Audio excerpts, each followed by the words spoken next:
Amis des multimètres, bonjour. Il y a quelque temps, je vous ai présenté ce petit MT77 qui était multimètre assez innovant, enfin quelque part, dans la mesure où il arrive à détecter un petit peu tout seul la fonction qu'on lui demande.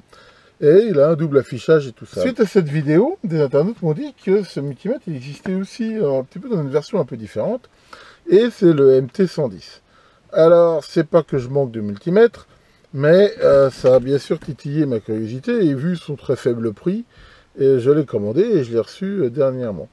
C'est un multimètre qui fonctionne, je veux dire, de la même façon, mais contrairement à l'autre qui était assez limité sur la gamme des ohms, celui-ci monte beaucoup plus haut, comme on peut le voir ici, hein, dans la mesure où il monte jusqu'à de 0,1 ohm à 60 mégohms, ce qui est bien plus important. Il fait en plus capacimètre et aussi ampèremètre jusqu'à 10 ampères.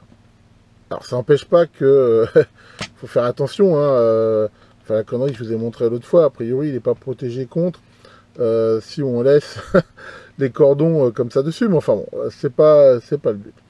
Et ce petit donc voltmètre, bah, il est très bien aussi. Alors il est un petit peu plus lourd, il est un petit peu plus imposant, il n'a pas le double affichage. Enfin, on va dire il est un petit peu complémentaire. Globalement, de bonne qualité. Bon, c'est vrai que le plastique autour, il fait un poil cheap. Bon, enfin, je veux dire, il n'y a rien à y redire quand même. Les cordons sont très bien. C'est pas vraiment du silicone, mais c'est souple et agréable au toucher. Enfin, c'est pas mal. Et bah, il fait quand même, il a la fonction, comme on le voit, lampe de poche. Il a la fonction, mais il est beaucoup moins sensible que l'autre, de détection des champs électriques. Ça se fait voilà, quand on l'appuie comme ça. Il a exactement hein, le même principe de fonctionnement. Il a aussi, comme on peut le voir, voilà, un rétroéclairage. Enfin, c'est quasiment le même. Et donc, il détecte encore une fois s'il est en ampèremètre, enfin, si on mesure un courant en mettant la fiche ici, les tensions, les courants. Alors, bien sûr, il a un petit peu plus de mal, des fois, surtout pour les condensateurs, parce que, bah, surtout un gros condensateur, quand il se charge, je veux dire, enfin, c'est pas facile forcément de le voir.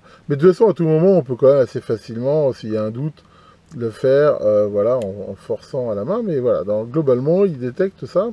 Et il est aussi d'une très bonne précision. Bon, je vais pas vous refaire les mesures, hein, mais je l'ai testé même en capacimètre, en ohmmètre, vraiment. Enfin, pour un appareil de ce prix-là, je suis vraiment sous le cul. Il est d'une justesse assez incroyable. Alors par contre, moi j'ai eu un petit défaut, mais je pense que c'est propre à mon modèle. Vous allez le voir tout de suite, c'est que là, par exemple, testeur de continuité, le bip est d'une très très très faible. Voilà. Alors pourquoi il est faible comme ça? Je dirais même, là, il est faible, mais quand j'ai eu l'appareil, il était tellement faible que je ne l'entendais pas du tout. Pourquoi? Parce que je pense que bah, il a un défaut. Alors, les petits buzzers, comme ça, des fois, ils s'abîment s'il y a des chocs. Et comme on va le voir, quand ils ont subi un choc, bah, soit des fois en tapant dessus, on arrive à les remettre, soit en les trifouillant un peu. Et au pire, eh ben, dans la mesure où j'en ai de rechange, enfin, voilà, on va essayer de le réparer. Ça va être une occasion aussi de voir ce qu'il y a dedans. Alors, pour démonter ça, c'est vraiment très simple. On enlève la coque plastique, voilà, souple qu'il y a autour, et on enlève les 4 vis qu'on peut voir ici.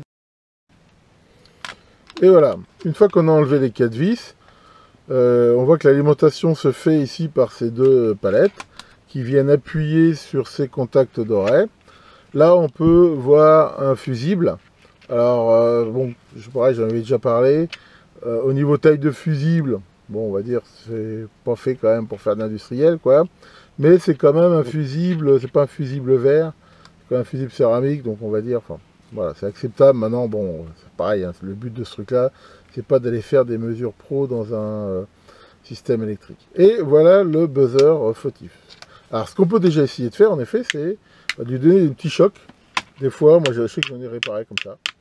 Donc, en tapant un petit peu dessus, voilà, et regardez si c'est mieux ou pas. Donc, pour faire ça, bon, on va remettre là les câbles.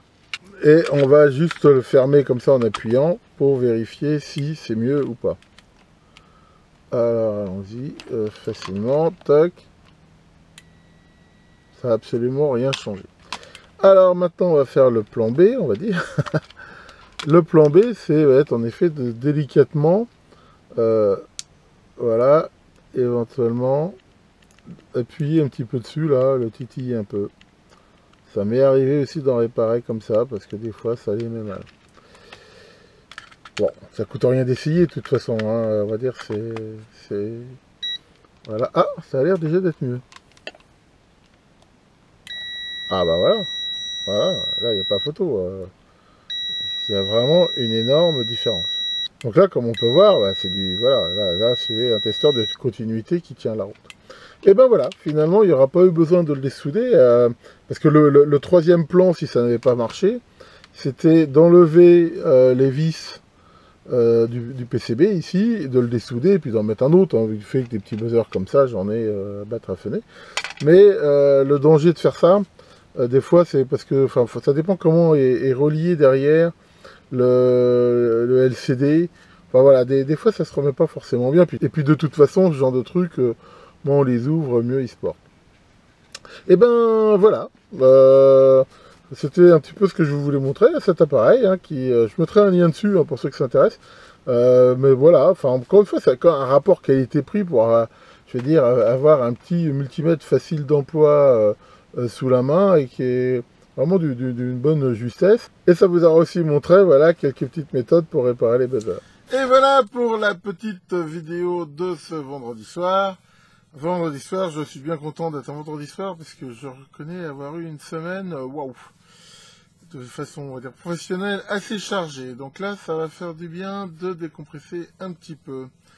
Et tiens, salut Maurice, tiens Maurice, il y a un truc que j'ai oublié de te dire. Tu sais que Pincépile, la copine de Pincette, attend un heureux événement. Qu'est-ce que tu dis? Qui est le père? Bah, tu sais, quand tu manges des haricots, tu sais pas nécessairement lequel te fait péter. Hein. Bien. Là-dessus, bah oui, ils annoncent soi-disant des canicules. Bah, a priori, c'est pas... Enfin, pour nous, on va être un petit peu limite. Mais enfin, c'est vrai que là, pour l'instant, il fait plutôt chaud. Et alors, en même temps, soi-disant, on a eu un tremblement de terre ce matin. Je reconnais que j'ai rien entendu, j'ai rien vu. Mais enfin bon, à l'heure où c'est arrivé, j'étais peut-être pas encore bien réveillé. Enfin voilà, tant que le labo me tombe pas sur la tête, c'est que tout va bien. Donc ben voilà, que Mustool vous fasse de belles mesures et à très bientôt pour de nouvelles vidéos.